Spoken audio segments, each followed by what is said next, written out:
General Conference 2015, a daily report by LLBN with Dr. Calvin Rock and Hannah Luttrell. And now, GC 2015 LLBN, the daily report. Hi, welcome. We're coming to you again from San Antonio, Texas, where we're at the 60th General Conference session. We're coming to you from our LLBN booth at the exhibition floor. You can probably hear some of the noise happening around us as we're in the midst of it. Dr. Rock, how are you this morning? I am fine, and how are you the day after your birthday? I'm good. I hope you had a good celebration. I did. A Sabbath celebration. I did too. Sabbath was a great high Sabbath, a great music and some great statistics, again, from the Secretary, Elder Ung. Dr. Rock, what's some of the latest news you're hearing this morning? Well, of course, things are really warming up, Hannah, and there was a little pre-women's ordination debate going on. Started to say battle, but that might not sound like something worthy of a general conference, but at least a debate that has to do with having non-inclusive language as pertains to pastors. The church manual has been fairly free of inclusive language, just the hims and the he's, but there are many examples where referring to pastors, the inference is that it should or is to be a male. So that discussion came up, and it did not get resolved because it was decided that it would be better to wait until after the women's debate on Wednesday to get into the language, and that a preliminary discussion might slide into that debate before it really was scheduled to come up.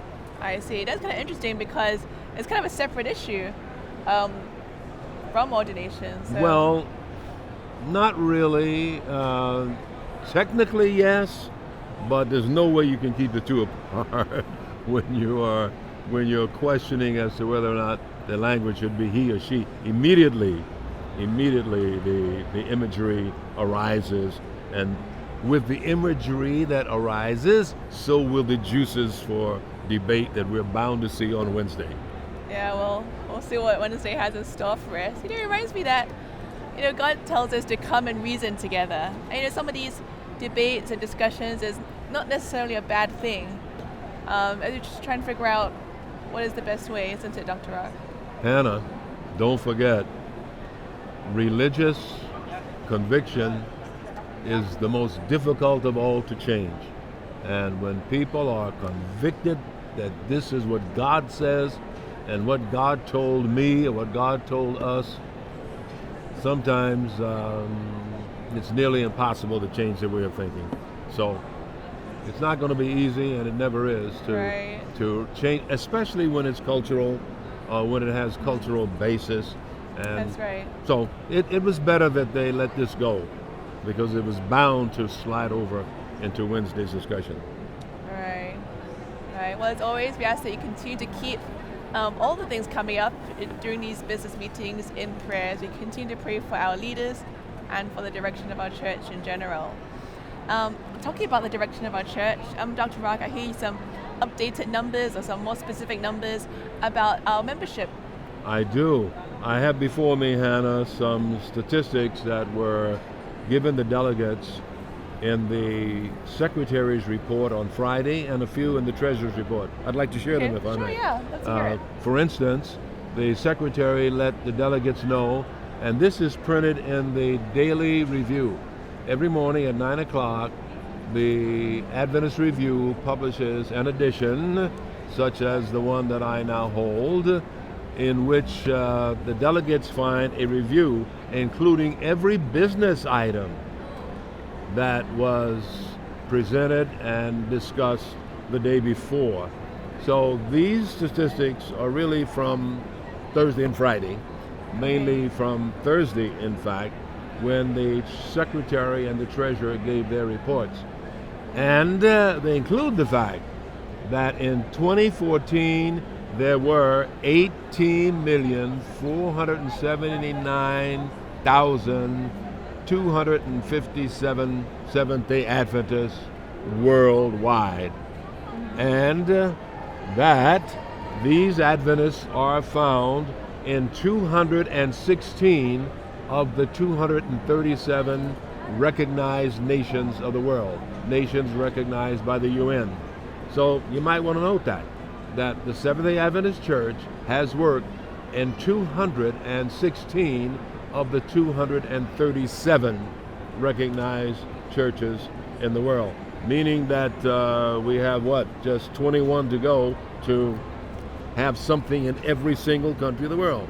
Right. And that's encouraging. It is. And of course, along with that, we were informed that we operate now 148,000 congregations, 173 hospitals, 2,164 secondary and tertiary schools, 21 food factories, and 15 media centers and 63 publishing houses. So that's a wide and a quick view of our institutions as well. But there's more here, and it's broken down in a way that really makes it live. For instance, the Bureau or our Department of Statistics and Archives and Research indicate that in 2014 there was a record of 167,000 people who joined the church. 1 million, in fact, 167,796.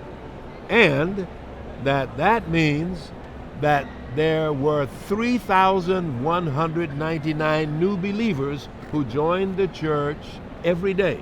Imagine. Wow. 3,199 believers every day. But it doesn't stop there.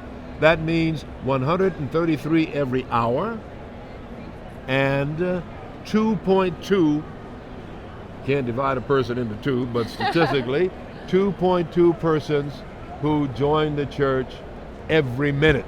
So every minute of the day, there are more than 2 people becoming Seventh-day Adventists 24/7, all during the year.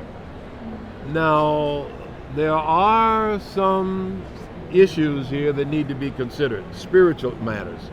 And that surfaces when we see that of every 100 converts, 60 converts leave the church. And that doesn't mean, or 60 members apostatize. That doesn't mean that these are the converts who were baptized or joined by profession of faith. But we retain only 40 percentage-wise of the 100 that we baptized or who joined the church. Wow, that's a really shockingly high percentage. Does that account for members who pass away? No. This does not include the loss that we suffer from death. Okay. Those who sleep in the Lord. No. This just means that even though we baptize 100, 60 are leaving the church. That is alarming. And we really retain just 40 of every 100 in our statistical aggregate, which is symptomatic of a great need that we have, not just to evangelize in our communities with all of our wonderful ways of reaching the public, such as this, LLBN and Hope and everybody else, but the fact is that we need to do more in nurturing the members of the church, those already there. Discipleship. Because to bring them in the front door and then they leave the back door, means that we've got to put up some immediate measures to retain and to strengthen those who are already with us. Right. I was talking to a pastor yesterday who emphasized the importance of relationships, especially among young people. They need about 10 substantial relationships within the church to really keep them long term. Yes. This report doesn't detail the age groupings that leave us, but we know that our youth tragically comprise a major percentage of that 60% that we lose. And That's sad. It is. That's sad.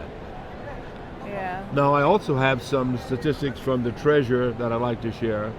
One of which is that over the past 5 years, worldwide tithe increased 31%. In the past year? Over the past 5 years. 5 years. Okay. That's great, isn't it? That is. That's a big Worldwide increase. tithe increased 31% from 1.1 billion, almost 2 billion, $1.85 billion in 2009 to $2.43 billion. And that, of course, says a lot about the faithfulness of our members and the way they love their church. It should be noticed that the report also includes the fact that in 2002, now listen, this is interesting, 75% of the revenue received by the General Conference came from NAD. The North American So that our division, North American division, gave 75% of all the monies that were received by the General Conference. But in 2014, the General Conference revenue from NAD was down to 50%. Some of that is due to the fact that the North American division has petitioned and successfully received agreement to give the General Conference less than we used to. Before we were giving 8% of our revenue, now we're giving 6%, which means we're retaining more funds for local projects. I see. And that means that the General Conference has less to give the divisions, but the divisions are becoming more self-sufficient, so it's working well. And Right. Yeah, 50% is still quite a lot. 50% is a lot, but the divisions around the world need it. And thank God, while they are able to do 50%, they still have a huge share in that 6% that NAD gives to the GC. It gives right out to the divisions to help to supplement what they're doing. Right. And much of the rest, or all of the rest, I think I can honestly say, goes to taking care of the General Conference function itself and the GC institutions themselves, Loma Linda and Andrews and all the other GC institutions. Right. Okay. May I also include the fact Sure. that we now have 7,797 primary schools and 173 hospitals and 21 food factories and 15 media centers. Okay. Seems like we should have more media centers than that in the whole world church, just 15. But I think this is referring to 15 that are tied some way into the General Conference. Right. Yeah. LLBN is not included in that, as it's not an official church entity. It's just a supporting ministry. And I'm I sure think, there's others like us as well who are supporting the church but are not officially part of the church. It doesn't receive money from. well, you know, those- that in a way is also outstandingly noteworthy, because that means that there are volunteers in our membership who are willing and ready to do things for the church without the church funding them. And you're a part of that. Yeah, and so are you. Congratulations. You were talking about the membership that we're not retaining. These things like school, Adventist education, our media centers, our television networks are just part of the process to help nurture and retain a lot of these members who could otherwise be lost. We get emails from people who say they don't currently attend church, but they started watching LLBN just to keep that connection. Is that so? Yeah, so that's pretty interesting. So you never know that through the ministry of LLBN, some of these people may eventually return after they left for whatever reason, usually relationship or personal issues, never usually doctrinal, interestingly. Praise the Lord. Yeah. Praise the Lord. Now, may I go to the North American division itself?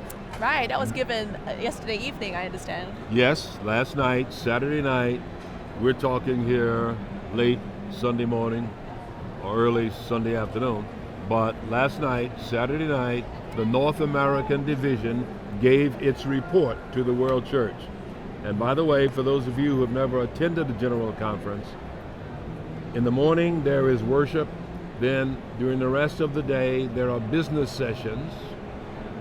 And at night, there are the reports of the various divisions. So that every night, one or more division of the 13 will make its or their report to the assembled delegates. And that's a high time, because very often the divisions come out with their native garb, very colorful. They will sing songs and say and do other things that are germane to their culture, and it's something everybody likes to see. So they started last night with NAD, with our division, the North American Division, and we found out from Dan Jackson and others, our division president, that the North American Division comprises, in case you didn't know, Canada, Bermuda, Guam, Micronesia, and the United States. That's our territory. Okay. And that in this territory, we have 5,400 churches, and that we have 3,200 pastors, 107 of whom are female. Okay. Interesting? That is interesting. 3,200 and 107 women. Not a large percentage, but enough to get the debate going, I guess, and to keep it going, as we know and as we'll hear. Right. Here's something else, one or two other quick things, because I know we have an interview to do. It should also be noted that the North American Division has just accessed Guam, Micronesia, the Guam Micronesia mission. I mentioned it, but that's right here, or recently done. Okay. And that the media center, one of the things that happened this quinquennium, this is more news, is that the media center has disbanded. We used to have all of our media people together, but it's been decided that they go their separate ways or their separate locations in order to give them further independence for fundraising. So that It Is Written is now in Chattanooga, Faith for Today is now in Riverside, Breath of Life is now at Huntsville, and Voice of Prophecy is now in Loveland, Colorado. So that was a big debate as well, as to whether or not that board and committee, but some people felt that keeping them together was a way of having everybody under one roof, of conserving funds, upkeep and all of that, but they found it was difficult to generate funds for everybody. It was better that each try for itself. Okay. Another change that was noted was that the Pacific Press has become a North American Division institution. What was it before? General Conference. Okay. It has become a North American Division institution. And Oakwood College, Oakwood University, I should know better. Oakwood University is also now, for the first time in its existence, and that began in 1896. Okay. Oakwood is now a North American Division institution. They felt that they were more kindred to NAD institutions, other colleges and universities, than they were to the GC Church, institution. right. Okay, well thanks, Dr. Rock. That's a Those great are summary of stats some of the which our viewers should know stats, yeah. about our great world church and the directions we're growing and going. That's great. Thanks, Dr. Rock. All right, now one of the issues you mentioned previously that is coming up in this GC session is the issue of creation. And I understand you just interviewed someone from the Geoscience Research Institute. Ah, yes, Dr. Ben Clausen. We have an interview with him, and it's a wonderful lead into the discussion that we'll have right here at the General Conference on creationism and the age of the earth. Right. And that's something that's raging in the religious world today, and it's a fairly hot topic among Seventh-day Adventists. You want to hear it? I do. See it? Okay. Let's get to that right now. Here we are with another interview at the General Conference, and I have with me somebody that I want you to meet. He's a man who works with one of the Adventist Church's most prestigious and needed functions. Tell us your name, sir, and what you do. I'm Ben Clausen, and I work at the Geoscience Research Institute in Loma Linda. It's an institution of the General Conference that was set up to study science and religion issues. Science and religion issues.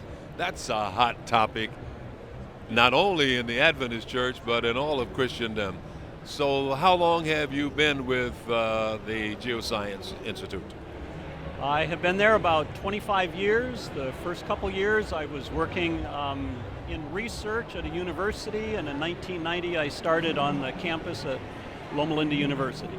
Now I happen to know, because I did affiliate for a time, I was chairman of the Institute some years ago, but I don't recall your specific specialty. Each of you, first of all, how many of you work there? And can you tell us a little bit about the differences in specialty?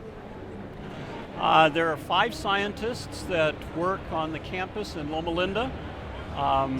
There are 2 biologists, Jim Gibson and Tim Standish, a paleontologist, Raul Esperante, a geologist, Ronnie Naleen. My background is in nuclear physics as well as in geology. We also have several branch offices, one in Argentina, where Roberto Biaggi is a geologist, another branch office in France where Jacques Sauvignat is a paleontologist, and we also have other offices in Korea and Brazil, Peru, Chile, and a number of different places where there are study centers as well. That's great. That's great. Our church is trying to keep the orthodox, or would you call it fundamentalist position with regard to creationism. Am I stating it correctly? Is that the real debate? The Seventh-day Adventist Church takes God at His word in the Bible, that God is the creator and He created in 6 days, and we accept that. So that our universities and schools and churches, pastors, benefit from your research and helps us to further understand and to substantiate the Bible, the spirit of prophecy. And by the way, do the writings of Ellen White get involved very much? We're also interested in what Ellen White has to say about origins issues in Patriarchs and Prophets and some of her other books, and we use that to give some ideas of what to study in the natural world. We look at both biological issues related to creation as well as geological issues related to catastrophic events, a worldwide flood, and so forth. Now, how do you relate to our campuses, our universities in particular, colleges and universities? Because here's where we have our teachers, here's where our young people are educated and they are influenced with regard to their beliefs. How is it going on our college campuses? We like to have opportunities to give lectures at various campuses, both in the United States as well as in a number of other countries. We regularly travel worldwide to teach at and give lectures at other universities.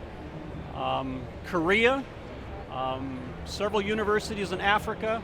I'll be going to universities in South America and Africa in the next few months, and my colleagues are going to ones in Europe and in Asia. The scientists that are there are interested in how we understand science from a biblical perspective, and we give some ideas in our lectures, both related to biology and evolution and creation, as well as geology and catastrophic events. So what do you say to people who say, no, it wasn't a fiat command by God, as the book of Psalms tells us, but rather this gradual evolutionary process? How prove you that this is really the command of God? Maybe that's not the way to ask the question, how prove you, but what do you answer to those who demand proof? I'm not a biologist, but I will give more of a layman's answer to the biology type of questions. As we look at the design in nature, we see very complex design in living organisms, in humans, and that seems to indicate some kind of an intelligent design that made the living organisms that we see. And on our college, universities, and campuses, the nerve center of education for our young people who go out to preach and teach, do you find a lot of resistance to this? Or do you have ways of monitoring what they think and what they teach? What is the temperature on our campuses?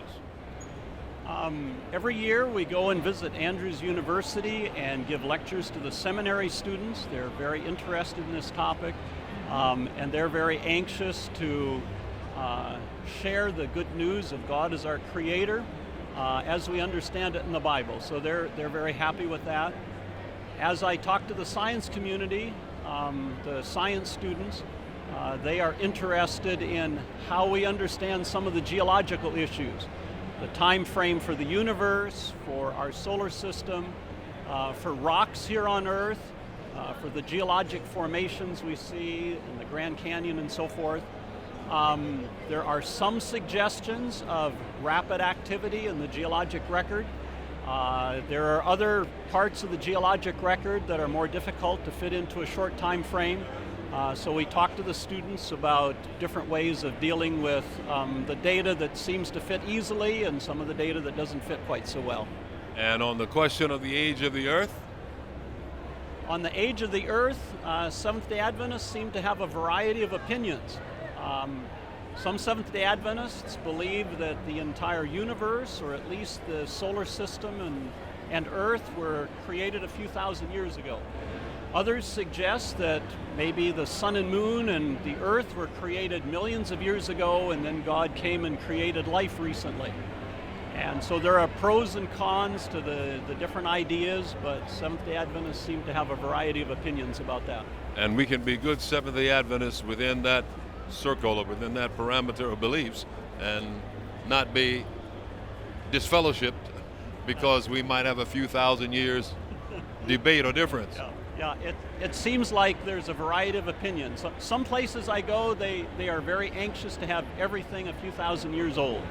But other places, they are very flexible and willing to accept long ages for the matter of the earth, but then want to have God come and create life on the earth just a few thousand years ago. Well, does the church state itself in some definitive way in any documents? I don't think it's in the 28 fundamentals. There's no specific age, date given that I'm aware of which I'm aware of, but is there where can we go if our viewers want to read up on this? What would you recommend? Are there some pamphlets that the Institute prints that we can order or they can go online and find?